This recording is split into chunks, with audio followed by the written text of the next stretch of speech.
Great Spirit did not warn the kingdom with a storm. It warned them with a silence so profound, the earth itself stopped breathing. They did not march as soldiers. They marched as the inevitable. Aafa had returned, but he had brought the thirst of the forbidden land with him. Every step was a sentence of death for the soil. The law of the claw was dead. Against the Dominators, courage was nothing but a faster way to die. The Pride Lands, once a sanctuary of gold, turned to a graveyard of gray in a single afternoon. The Pride stood ready to die for their home. But how do you fight the smoke? How do you claw the stone? For the first time in the history of the Great Circle, the hunter found a predator that did not bleed. The king watched as his world was unmade. It was not a siege of weeks or days. It was the collapse of an era. The High Spire, the throne of Oba, the heart of the world.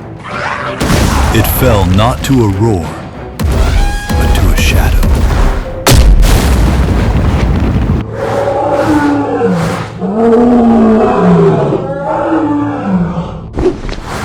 There are battles that decide a kingdom, and there are battles that decide a soul. On the roof of the world, the sun met the shadow, but the sun was flickering, and the shadow had become a void. Easy fought for the memory of his father, but Aafa was the memory of 1,000 hungers. He was no longer a brother. He was the wrath of the Forbidden Land, and he moved with the weight of the very mountain they stood upon. The duel was not a contest. It was an execution of hope.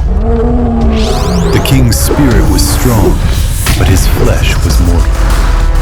And in the Forbidden Land, mortality is a weakness. The Dominator did not kill the king. He broke the symbol.